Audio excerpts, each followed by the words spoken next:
Muchísimas gracias a ustedes por sus intervenciones y vamos a continuar ahora con la conferencia Coordinación TSO, DSO y Estimación de Estado en Redes de Distribución con el profesor Paulo Oliveira de la Universidad de los Andes. Adelante, profesor Oliveira.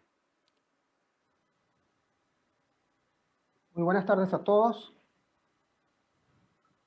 Muchas gracias al Comité de Distribución por esta gentil invitación. El día de hoy quisiera compartir con ustedes algunas reflexiones acerca de la coordinación entre los operadores de transmisión y los operadores de distribución en el contexto de las redes activas y un poco el futuro, ¿no? Y al final un poco también hablar de la importancia del estimador de estado como herramienta para poder tomar decisiones, ¿no? Mi nombre es Pablo Oliveira, yo soy doctor en ingeniería eléctrica en la Universidad de Oporto. He venido trabajando en análisis de sistemas de potencia en general en los últimos 20 años en diversos países y actualmente soy profesor de la Universidad de los Andes. Rápidamente veamos la agenda, ¿no? Primero vamos a hablar un poco del concepto tradicional, redes pasivas que tenemos, y en contraposición, qué es lo que nos proponen las redes activas, y haciendo un esbozo del concepto de flexibilidad, ¿no?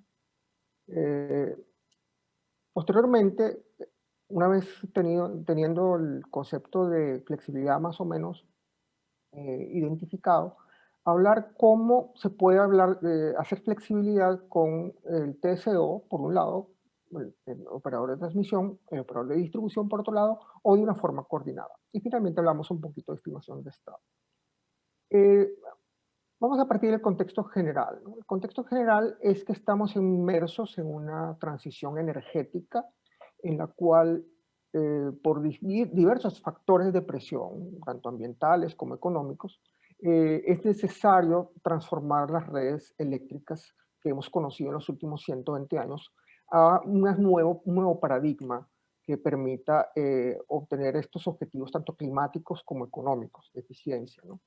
En pantalla ustedes pueden ver las rutas, las trayectorias de la producción de CO2 por parte de la humanidad en forma global, en gigatoneladas de CO2 equivalentes al año, con dos trayectorias. Una que es las políticas que se han anunciado en el marco de la conferencia de París, ¿no? Y que nos dice que lo que dicen los países que van a hacer en un escenario de crecimiento, de seguridad energética, va a llevarnos inevitablemente a un aumento de la temperatura global del orden de 4 a 5 grados. Por lo tanto, hay que pensar en un escenario de sostenibilidad que nos permita aumentar apenas 2 o 1.5 grados para el 2100 y tratar de contener el problema climático. Pero para hacerlo es necesario sacar toda esta área que tenemos allí, que es carbono, que produce la humanidad, y en estos colores ustedes pueden ver la importancia que tiene el sector eléctrico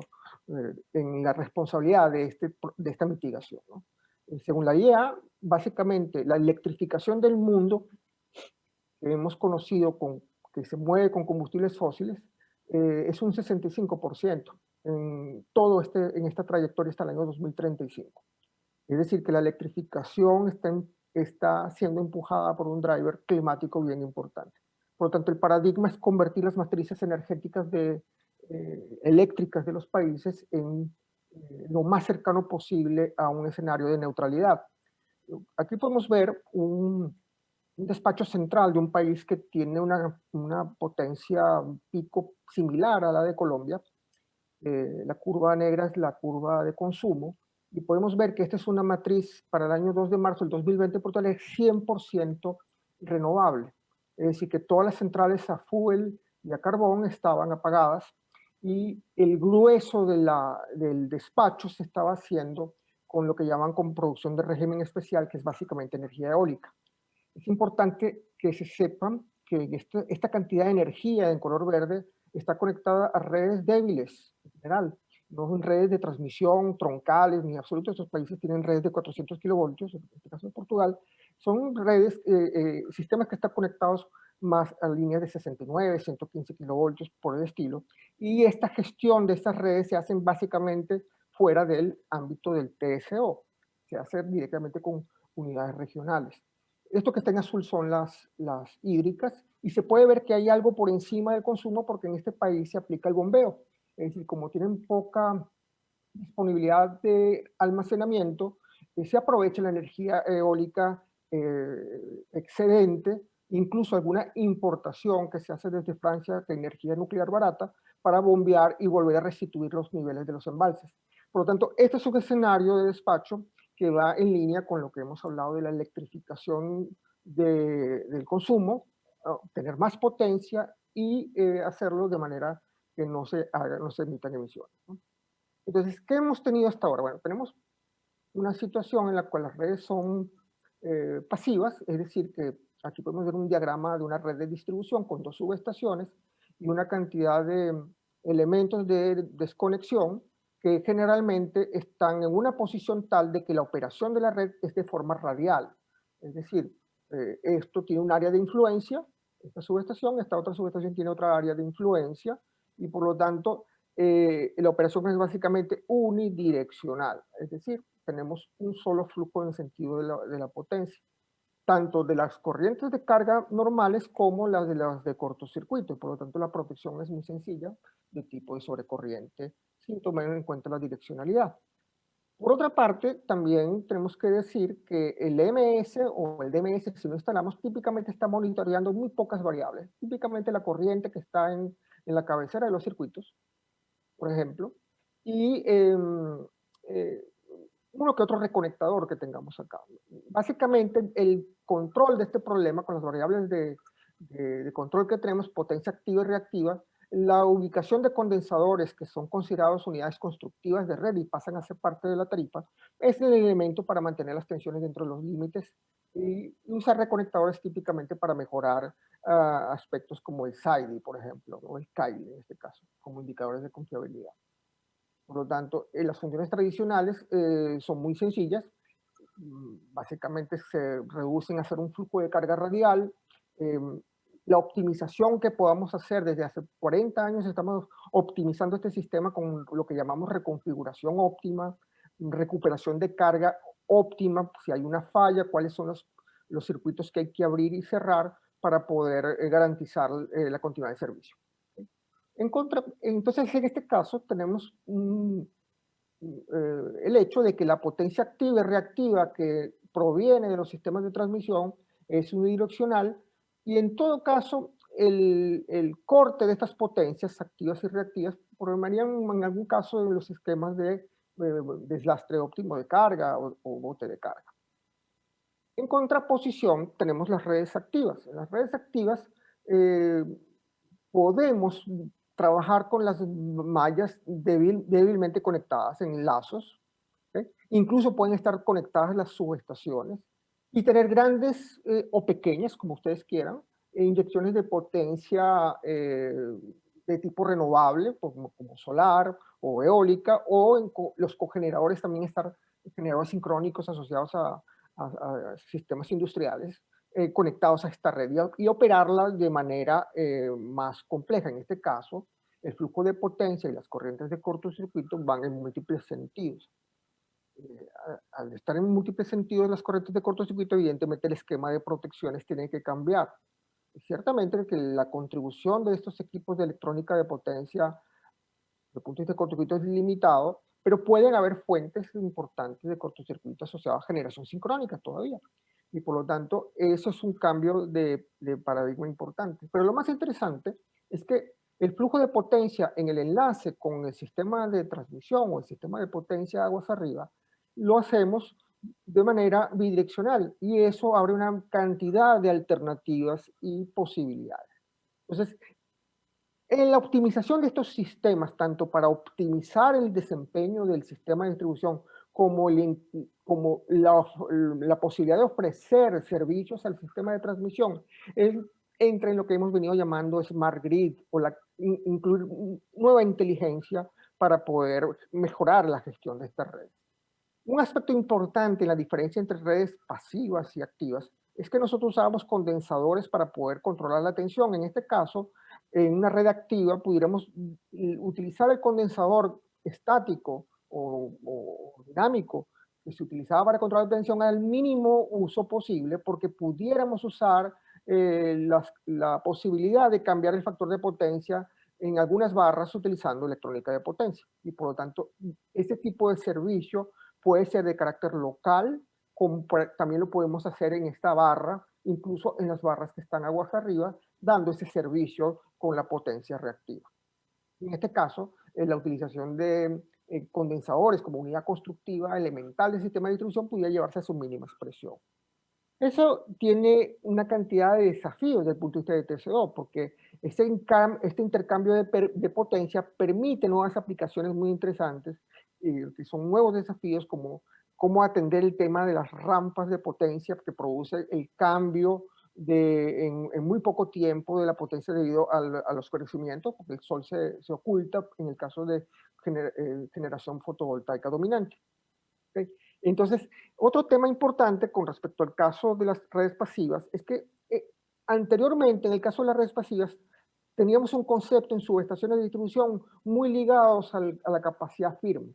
Es decir, siempre dejar un transformador como de repuesto en cada subestación para poder suplir una falla en un transformador o de mantenimiento. En este tipo de esquema interconectado, el concepto de capacidad firme de la subestación de distribución es dinamitado y esto tiene un impacto importante en el CAPEX del sistema, en costos de capital del sistema de distribución. ¿Sí? Por lo tanto, este concepto de red activa, en algunas publicaciones, en la literatura que se viene escribiendo desde hace muchos años, aquí vemos un artículo del año 2010, donde se habla de los sistemas de generación, los sistemas de distribución del futuro, Next Generation Power Distribution System, en la cual se trata de poner un poco de orden en los conceptos y jerarquizar los servicios que se pueden dar. Un primer aspecto que tenemos que tomar en cuenta es que evidentemente el operador de transmisión, ¿okay? Que después vamos a hablar no solamente de un operador de potencia, sino un operador de energía, tiene una escala nacional, vamos a decirlo, una escala regional ampliada, ¿no? Y lo que pueda dar el operador de distribución con el concepto de flexibilidad es apenas de carácter local. ¿Okay? Veamos ahora, profundicemos un poco en el concepto de Smart Grid, en esta red de distribución del futuro. Esta es una referencia que he tomado del Smart Grid, del concepto Smart Grid del año 2007, que quedó plasmado en el Energy Independence Act de Estados Unidos, donde se adopta la Smart Grid como política pública. Entonces, política pública que el Estado, tanto federal como local, promueve la modernización de las redes eléctricas en base a 7 principios. Los principios son, primero, que la resiliencia, ¿no? La capacidad de recuperarse ante eventos. Otra es que el usuario deja de ser pasivo y pasa a ser un agente del sistema más. También el tema cibernético pasa a ser un tema fundamental porque la automatización hace que también debe haber una resiliencia a los ataques tanto físicos como cibernéticos y la calidad de energía debe acoplarse a las necesidades del siglo XXI. También debe dar cabida a todas las opciones de generación y almacenamiento, optimizar los activos y operar de manera eficiente, y donde lo coloco ya con el highlight, donde vamos a hacer énfasis en esta presentación, en la habilitación de nuevos productos, servicios y mercados. Es decir, que el proceso de convertir redes pasivas en activas deben culminar en la creación de nuevos servicios para el sistema y nuevos mercados para poder hacerlos realidad, porque el dinero es el que mueve las iniciativas. Hablemos ahora entonces del concepto de flexibilidad. Primero, vamos a tener distintas dimensiones de la flexibilidad. Primero, una dimensión del lado de la demanda. ¿Sí? Es decir, que los usuarios van a poder cambiar sus patrones de consumo y ese patrón de consumo puede tener valor para el sistema y para la sociedad. Además, la eficiencia energética entendida como hacer más con menos también es un producto que también puede tener valor en el mercado.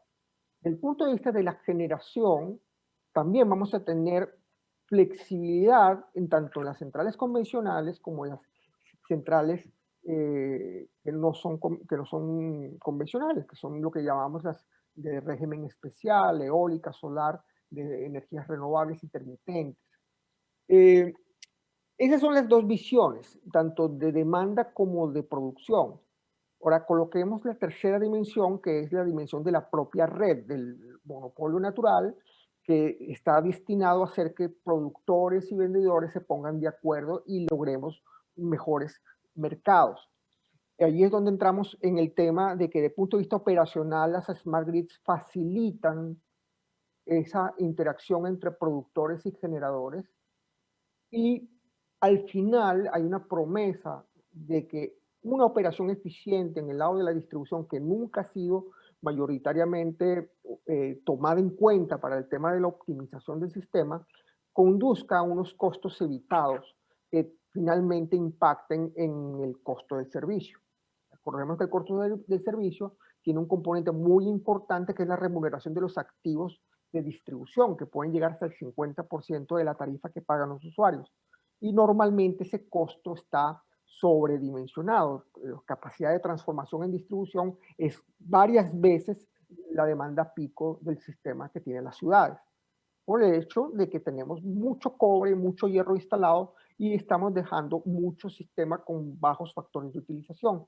Ese concepto es que a medida que incorporamos optimización en el sistema, la expansión de las redes de distribución deben hacerse con criterio de eficiencia, es decir, que no conviene sobredimensionarlas, y entra también un concepto que se llama hosting capacity, que es la capacidad máxima de alojamiento de este tipo de energías variables, tanto en consumo como en producción, para poder viabilizar el sistema, la operación del sistema.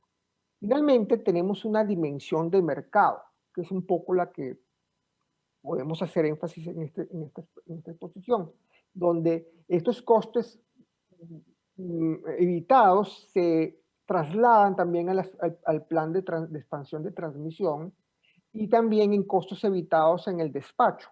Es decir, que tengamos reducciones en los precios de la energía, en el sentido que el costo marginal que puede estar marcando el precio de corte ya está vinculado a un sistema de generación abundante y barato. No como ahora, que el costo marginal lo impone siempre el sistema lo impone una central costosa, que por escasez impone el precio de mercado. Por lo tanto, entonces en estos conceptos, 4 conceptos, gira la utilidad de tener redes activas. Poniendo todo un poco en contexto, ¿qué es la Smart Grid? Bueno, es nuestra capa de infraestructura convencional de hierro y cobre, con líneas de transmisión, generadores, consumidores, acoplados con todo un sistema de captura de datos, y con las tecnologías de información mejorar los procesos de forma transversal en todos los segmentos de la industria. Ciertamente alguien puede decir que llevamos 50 años haciendo optimización del sistema de transmisión-distribución. El Optimal Power Flow, que se publicó hace más de 50 años para optimizar la gestión de los sistemas de transmisión, es una visión de la Smart Grid. Sin embargo, la visión ampliada actual es que en la cadena de valor de la industria no hay ningún segmento que no tenga posibilidad de ser optimizado. Y por lo tanto hay una cantidad de dimensiones que podemos encontrar, como respuesta de demanda, tarifas dinámicas, la generación, la promoción de la generación del tipo cogeneración o del tipo de energías renovables, la protección de área ampliada, también la gestión de activos. El tener mucha monitorización nos permite mejorar el desempeño del sistema, ya no en el corto, sino en el largo plazo, desde el punto de vista de la vigilancia de estos activos para que no fallen, la simulación en tiempo real y los mercados de energía. Ahora, veamos un poco ya en un diagrama. Aquí tenemos nuestro sistema de transmisión. con su sistema de distribución vinculado a una de las subestaciones que está atendiendo un mercado local. La transmisión atiende el mercado general, nacional, y la distribución atiende el mercado local. Y tenemos una cantidad de sensores, cargas electrónicas, switches, elementos de almacenamiento, tenemos mucho FACT en este sistema, y por lo tanto nosotros podemos utilizar toda esa red activa que tenemos acá para optimizar el sistema de distribución, pero para poder también dar servicio en los puntos de enlace con la red de subtransmisión. Por ejemplo, que si necesito hacer un deslastre de carga, exista una serie de acuerdos o contratos que permitan desconectar esa carga sin ningún tipo de remordimiento. Es decir, que exista la posibilidad de que las demandas participen en el balance de energía. Pero para hacer todo esto es necesario ampliar la estimación de estado que ya tenemos en transmisión y en algunas redes de subtransmisión, y que las decisiones que se tomen de punto de vista operativo estén vinculadas al filtrado de todos estos sensores. Y entonces, a diferencia de lo que hacíamos en las redes pasivas, que con un flujo de carga podíamos tener idea de lo que estaba pasando en la red de distribución, y si la tensión estaba muy deprimida, poner un condensador para poder subir esa tensión. En el caso de las redes de distribución activas, el corazón de la toma de decisiones, que procesa las mediciones y permite tomar acciones de control certeras, está vinculada a filtrado de señales equivocadas, erróneas. Una señal errónea puede dar al traste de todas las acciones benévolas que quisiéramos hacer en el sistema. Por lo tanto, aquí ya estoy vinculando la red activa con el estimador de estado para poder llegar a ese objetivo y ofrecer esos servicios. Un tema también interesante es que hasta ahora todas esas cargas concentradas que tenían generación renovable, por ejemplo, se trataban como algo puntual. Es decir, en una red de distribución normal pudiéramos tener muchas cargas pasivas con contador normal de energía que hemos conocido hasta ahora, y tener 4, 5, 10 cargas modernas, vamos a decirlo de esa manera, con una cantidad de posibilidad de inyectar o absorber potencia activa y reactiva, y muy vinculado a las cargas industriales. Ese paradigma ya está cambiando también, porque el hecho de que todos tengan medición bidireccional con el Smart Meter, cualquier nodo del sistema se puede convertir en un prosumer. Por lo tanto, el impacto de este tipo de acción, donde cada uno de estos usuarios va a tomar decisiones de sistema, es decir, va a inyectar o absorber potencia dependiendo del almacenamiento y de la disponibilidad de energía que tenga en un momento dado, va a tener un impacto sobre las redes, tanto de transmisión como de distribución. Y eso es generalizado, es decir, que poco a poco vamos a tener más y más penetración de redes con net metering, en la cual vamos a encontrar un efecto global de este tipo de comportamiento. Y por lo tanto, ese es un aspecto relevante en esta discusión, porque ya no estamos hablando de que la red es pasiva, porque hay algunos nodos una red activa, porque hay algunos nodos que son bidireccionales, sino que todos pueden ser direccionales en algún momento dado. Otro tema importante es el hecho de que ese tipo de esquema que tiene un estimador de estado puede enviarse las señales de precio no solamente en el ámbito de transmisión, los costos marginales localizados a nivel de transmisión, sino también enviarlos a nivel de distribución. Eso pudiera ser una de las tendencias, como vamos a ver, para poder hacer este tipo de gestión. Ya viendo cada uno de estos nodos que tienen la posibilidad de inyectar o absorber potencia activa o reactiva, si pensamos nada más en la potencia activa, podemos ver que podemos disminuir el pico, podemos desplazar el pico hacia los lados para aplanar la curva de carga. Eso tiene implicaciones importantes desde el punto de vista operacional y de largo plazo en la expansión del sistema. Podemos hablar del relleno de valles, o conservación estratégica, la reducción estratégica de la demanda para obtener un fin, o el crecimiento estratégico también para otro fin, Y todo englobado en el concepto de flexibilidad. Esa posibilidad la da el hecho de que cada uno de esos nodos tienen capacidad de producción y almacenamiento, posiblemente a través del vehículo eléctrico. Cuando uno habla de net metering, estamos hablando de muchísimos nodos, quizás nos pongamos a pensar, bueno, de verdad, todas las personas que tendrán una aplicación de Internet de las Cosas en su celular, va a dejar de ver el partido de fútbol de su preferencia, si el equipo está jugando la final, eh, porque el precio de la energía está muy alto y voy a bajar el consumo. Muy posiblemente eso no ocurra y por lo tanto va a surgir una figura que son los agregadores, que son que le damos los passwords, le damos las claves a un responsable que maneja nuestro portafolio energético. Por lo tanto, si yo tengo en mi casa vehículo, tengo generación solar y tengo almacenamiento, un agregador puede tomar control de esos dispositivos y hacer la gestión e interactuar con el sistema. Entonces, los agregadores de servicios van a tener también varias dimensiones. Primero, cuando hablemos de energía, el agregador va a poder hacer respuesta de demanda de punto de vista energético, también va a tomar acciones de punto de vista de eficiencia. En, en potencia podemos entregar, recibir tanto potencia activa, reactiva y aparente, y vamos también a responder a los cambios súbitos de esas potencias en el tiempo. También vamos a poder dar servicios de frecuencia de tipo AGC y en el fondo va a haber un esquema de costos evitados también.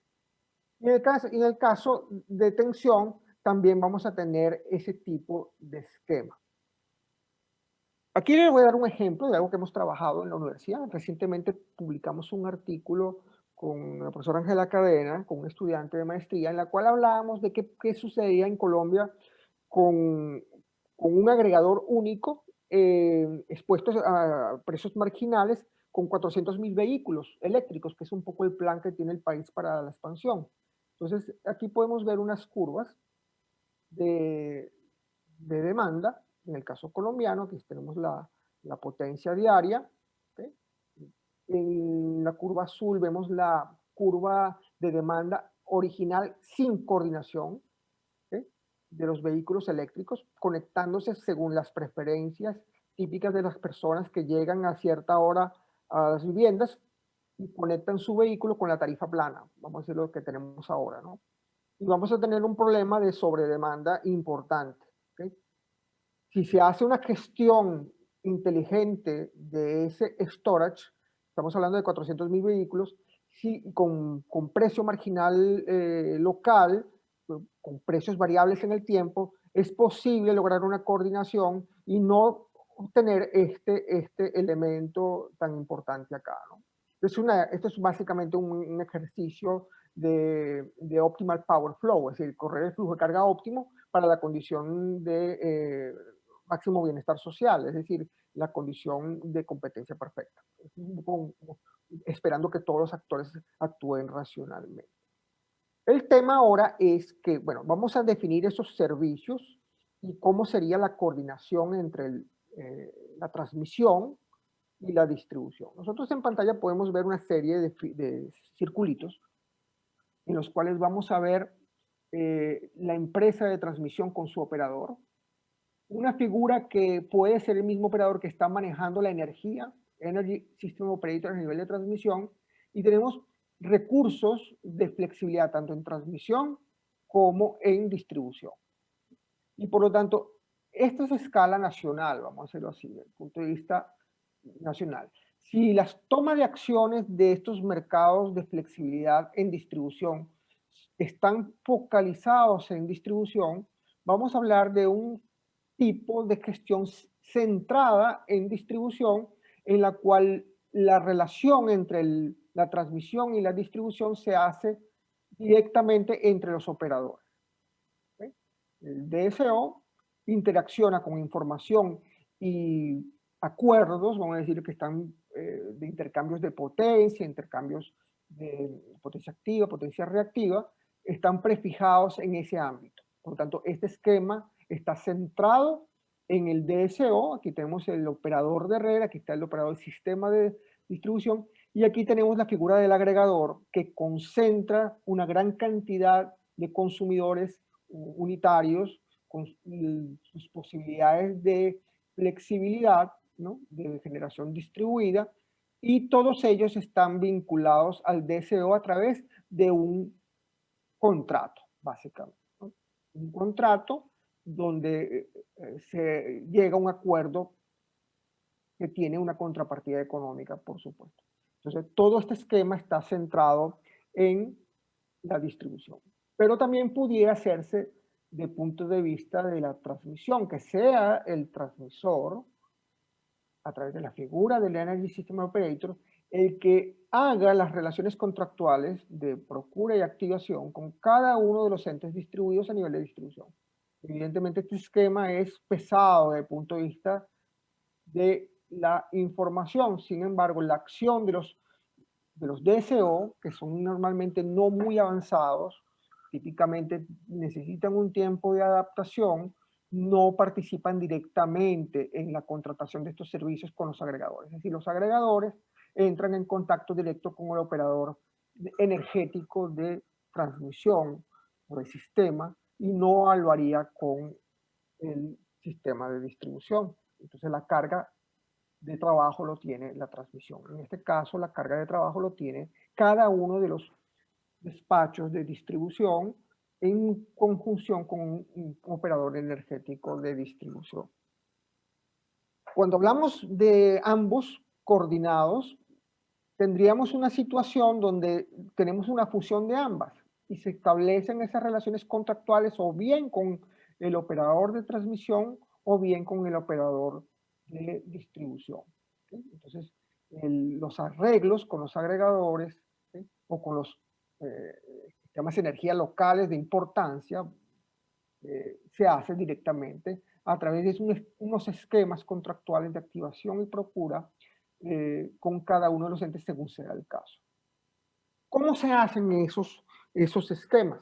Bueno, hay dos maneras de pensar ese tipo de interacción. Una es que todos esos acuerdos que se hacen con los operadores de red, tanto en transmisión como en distribución, estén basados en subastas o precios y costos previamente calculados en un ambiente de mercado. Entonces esos ambientes contractuales se hacen directamente utilizando la figura de precios como un esquema fundamental. También podemos pensar que exista un agregador adicional que es un coordinador de flexibilidad, que es un agente, una tercera parte que interactúa tanto con cada uno de los sistemas de distribución, los operadores del sistema de distribución, con los operadores energéticos a nivel nacional de transmisión, creando este esquema centralizado y especializado. En algunos países se ha pensado en crear este esquema porque la función vital de cada uno de estos operadores es proveer la entrega de energía segura en su ámbito de responsabilidad. Por lo tanto, es complicado pensar en un operador de transmisión que esté pendiente de un pequeño panel solar a nivel de un consumidor y pudiera haber una jerarquización de este tipo. Se pueden hacer muchas cosas, es un tema vasto para poder analizar, pero por ejemplo en el caso de ese punto de interconexión en el cual es necesario dar soporte de potencia reactiva, evidentemente el agregador que tiene una cantidad de componentes que pueden producir potencia reactiva puede asegurar un contrato de flexibilidad de potencia reactiva, una primera etapa, y después viene una segunda etapa de manejar ese contrato para poder lograr cambiar los factores de potencia en las barras de transmisión. Ese es un ejemplo para cubrir estas necesidades que típicamente están en todos los códigos de red.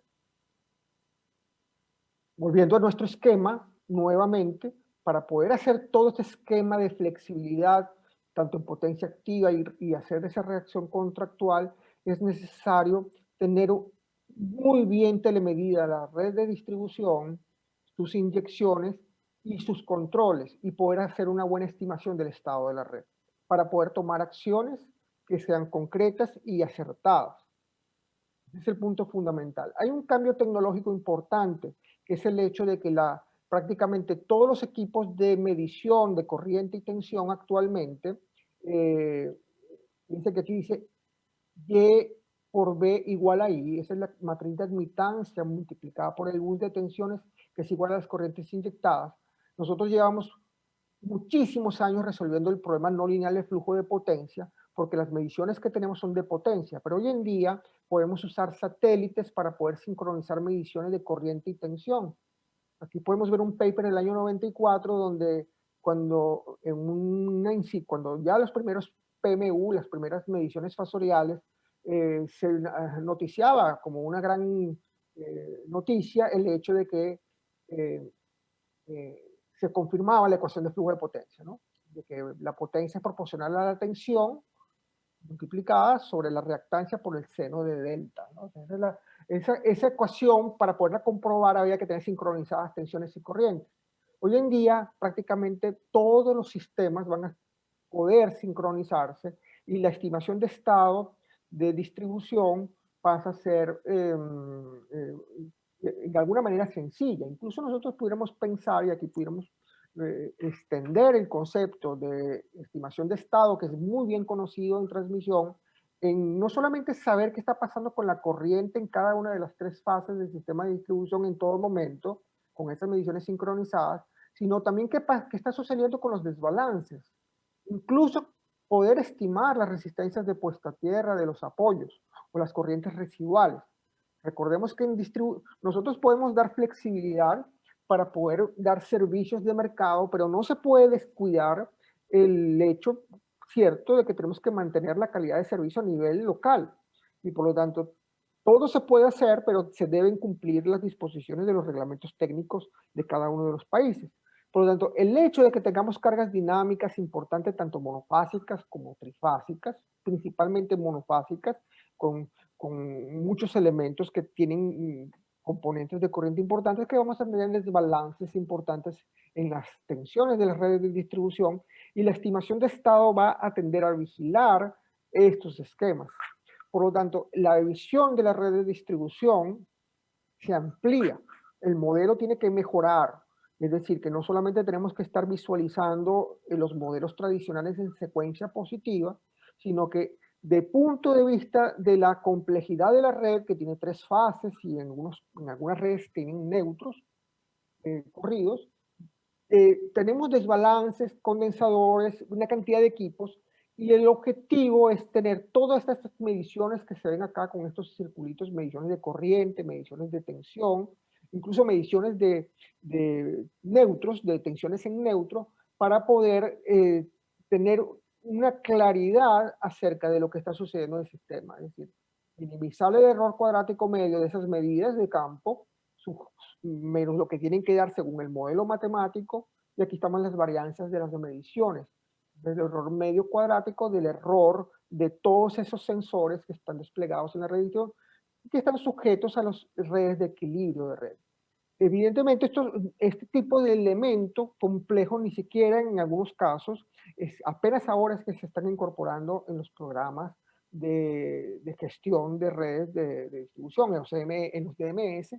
En este caso, algunas herramientas como OpenDCS, de EPRI, ya tienen estos modelos de 4 hilos multifilares para poder tener esta visión. De esta manera,